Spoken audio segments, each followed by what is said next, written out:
बात रामगढ़ में हो रहे उपचुनाव की। आपको बताएं कि रामगढ़ में हो रहे उपचुनाव को लेकर मतदान में दोपहर 3 बजे तक 62.28% मतदान हो चुका है। उपचुनाव में विधानसभा क्षेत्र के 405 मतदान केंद्रों में शांतिपूर्ण तरीके से हो रहा है। मतदान शाम 5 बजे तक जारी रहेगा।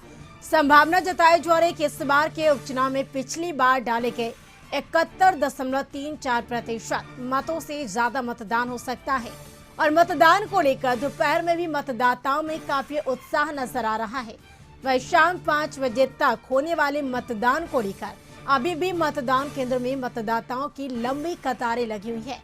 मतदान केंद्र पर सुरक्षा के पुख्ता इंतजाम किए गए हैं। तो आपको बताएं कि रामगढ़ में उपचुनाव के लिए वोटिंग जारी है। रामगढ़ उपचुनाव के लिए वोटिंग जारी है। उपचुनाव के मैदान में 18 उम्मीदवार है।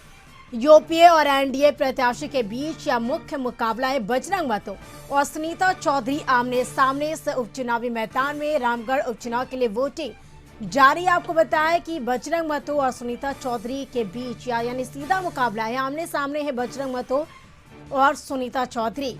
उपचुनाव को लेकर वोटरों में जबरदस्त उत्साह देखा जा रहा है। वही मतदान केंद्र पर सुरक्षा के पुख्ता इंतजाम है।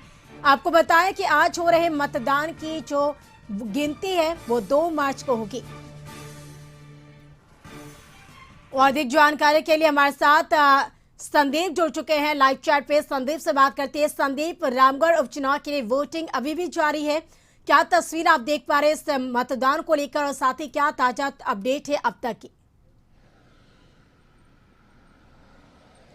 यदि रामगढ़ उपचुनाव की बात की जाए तो अभी तक यदि परसेंटेज की बात की जाए तो 62.68% 3 बजे तक की वोटिंग प्रतिशत है। वहीं 5 बजे तक या जो वोटिंग के जो कार्रवाई है वो होनी है। हालांकि 7 बजे से ही मतदान की प्रक्रिया शुरू हुई थी जो 5 बजे तक चलेगी।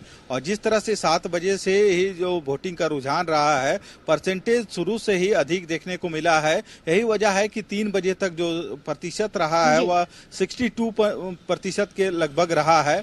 और अब भी यदि बात की जाए तो 2 घंटे लगभग वोटिंग के बचे हुए हैं। 5 बजे तक या जो मतदान की जो प्रक्रिया है वह प्रारंभ रहेंगी। हालांकि इस बीच देखा जाए तो जो मतदाताओं का रुझान है काफी अधिक देखने को मिली है। जो महिलाएं हैं, खासकर महिलाएं वोटर हैं, वह सुबह से ही अपने मतदान केंद्रों पर नजर आई हैं। उनका साफ तौर पे कहना था कि पहले वे मतदान करेंगे, उसके बाद जलपान करेंगे, जो गृहस्थी का काम है वो बाद में करेंगे, पर जो अधिकार उनको दिया गया है उसका सर्वप्रथम वो उपयोग कर रही है। यही वजह है कि इस बार जो रामगढ़ उपचुनाव की बात करें तो इसमें मतदान का जो प्रतिशत रहा है काफी अधिक देखने को मिला है। यही वजह है कि 3 बजे तक 62% के लगभग मतदान हुई है।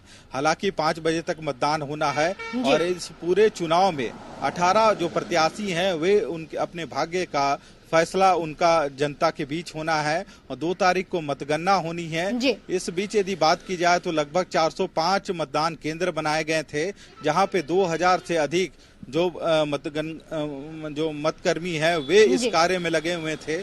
सुरक्षा के दृष्टिकोण से भी हर एक बूथों में जो सुरक्षा बल हैं उनकी प्रतिनियुक्ति की गई थी। बिल्कुल, तो सुरक्षा के पुख्ता इंतजाम किए गए मतदान केंद्र पर, क्योंकि शाम 5 बजे तक मतदान होना है। इसको लेकर मतदान केंद्र पर काफी लंबी कतारें भी वोटरों की नजर आ रही है। वोटरों में काफी उत्साह है। बिल्कुल संदीप, आप नजर बना रखें, अपडेट हम आपसे लेते रहेंगे इस उपचुनाव से जुड़ी। बहुत बहुत शुक्रिया तमाम जानकारी के लिए। और वहीं अब बात करें तो रामगढ़ उपचुनाव को लेकर अभी से जीत का दावा भी सियासी पार्टियां करने लगी है।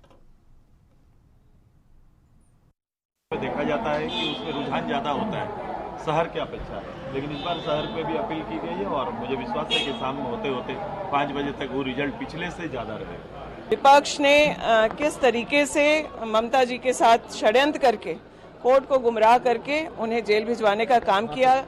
उनकी सदस्यता भी गई, लेकिन रामगढ़ की जो जनता है वो ममता जी के साथ न्याय करेगी और हमें पूरा भरोसा है कि हम 5वां जो उपचुनाव है वो रिकॉर्ड मत से जीतने वाले हैं।